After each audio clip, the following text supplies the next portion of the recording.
소상공인분들의 정책자금은 크게 신용보증재단과 소상공인시장공단의 정책자금으로 나눌 수 있습니다. 신용보증재단의 자금 신청은 항시 신청이 가능하고 소상공인시장진흥공단의 자금은 보통 매월 초에 자금 신청이 가능하도록 되어 있습니다. 오늘은 소상공인시장진흥공단의 2024년 정책자금에 대해서 알아보는 시간을 갖겠습니다. 소상공인 정책자금에서 직접 대출과 대리 대출이 무엇인지, 그리고 2024년에 소상공인 정책자금은 어떻게 바뀌었는지를 알아보겠습니다. 최소 한 번 이상이라도 소상공인 정책자금을 받아야 하거나 추가로 받을 계획이 있는 분들은 꼭 한번 체크해볼 만한 내용을 2024년에 따끈따끈한 내용을 알려드리겠습니다. 일단 소상공인 정책자금이 좋은 이유는 보증서 대출이 아닌 직접 대출이 있기 때문입니다. 대부분 재단에서 빌려주는 경우는 보증리와 은행 자체의 이율까지 합치면 5% 중반대가 나옵니다. 그렇지만 소상공인 직접 대출은 은행을 끼지 않고 직접 빌려주는 것이기에 4% 초중반대의 금리가 나옵니다. 더불어 그렇게 직접 빌려주기에 흔히 말하는 보증 한도가 차 있어도 추가로 빌려줄 수 있습니다. 물론 소상공인 정책자금의 운전자금 한도인 기업당 5억이 다 차면 그것도 안 되지만 그 전까지는 일반 보증서 대출의 한도가 차 있어도 추가로 융자가 가능합니다. 제 기업들도 그래서 신용보증기금, 기술보증기금 아니면 재단에 다 금액이 차 있어서 추가 보증이 안 되는 곳들은 대부분 중진공과 소진공을 이용해서 추가로 대출을 했습니다. 그 중에 특히 더 성공적이었던 곳이 저번 영상에 말씀드렸던 곳이죠. 이미 신부 기부해서 안 된다고 한 곳인데 물론 거기서 뭐 재무제표나 여러 가지 그 지표를 봤는데 안 된다고 한 곳인데, 소공인 특화에서 8천만원, 소공인 매칭 융자 3억, 중진공 1억으로 추가로 4억 8천만원 대출을 받은 곳이었어요. 이곳이 그렇지 다른 곳들도 다 안 돼서 중진공, 소진공의 직접 대출을 이용한 경우가 많습니다. 그런데 안타깝게도 올해 2024년 1월 8일에 먼저 공고되고 실행되기 시작한 것은 대리대출입니다. 그럼 대리대출은 과연 무엇일까요? 잘 모르고 대리대출 확인서를 받고서 그것 자체로 대출이 될 것이라고 생각하는 분들이 있습니다.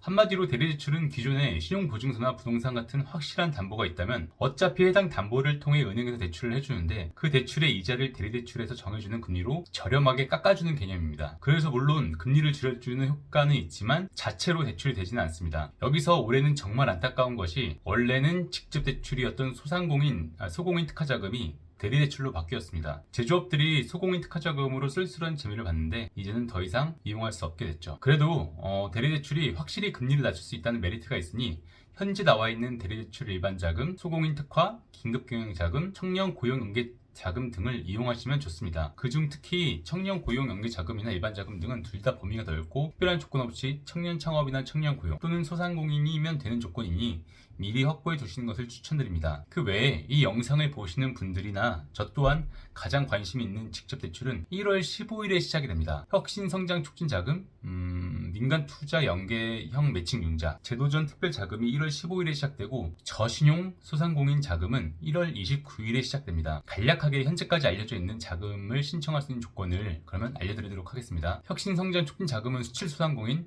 2년 연속 매출 10% 이상 신장하는 기업, 스마트 공장 참여 기업 등이 받을 수 있습니다. 결국 중소벤처기업부에서 중진공 자금과 소공인 자금을 둘 다 관할하는데, 그래서 중진공과 마찬가지로 올해 매출이 증가하는 기업에 대한 지원이 함께 시작된 듯합니다. 그리고 스마트 기술, 온라인 활용 기업 등에도 융자 기회를 주는데, 이건 원래 작년에 신설됐던 스마트 자금이 혁신성장 촉진 자금에 포함되었다고 보시면 됩니다.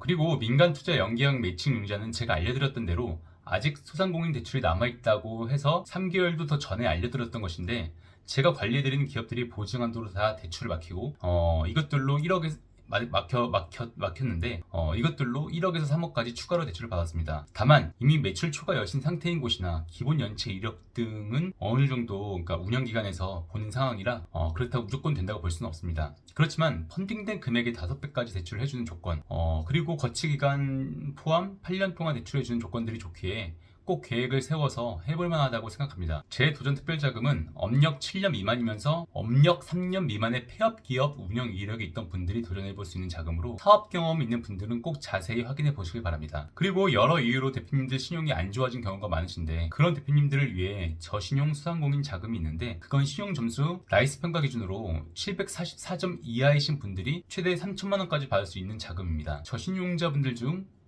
소상공인 지배염토 내에 신용관리 교육을 대출 받기 전에 이수한 분들이 받을 수 있다고 되어 있더라고요. 그런데 문제는 아직 그 신용관리 교육이 어떤 것인지 나와 있지 않아서 소상공인진흥공단 직원분들도 아직 정보를 받지 못한 상태입니다. 따라서 저라면 일단 소상공인지식배움터에 회원가입부터 해놓고 공지 뜨는 대로 빨리 교육을 이수하도록 하겠습니다. 아마도 온라인 교육으로 이루어지겠죠. 오늘은 2024년 소상공인 대출의 종류와 특징, 그리고 변한 점에 대해서, 바뀐 점에 대해서 간략히 알려드렸습니다. 이제 곧 직접 대출도 시작될 예정이니 미리 준비하셔서 꼭 가능한 적재자금을 받으실 수 있으시면 좋겠습니다.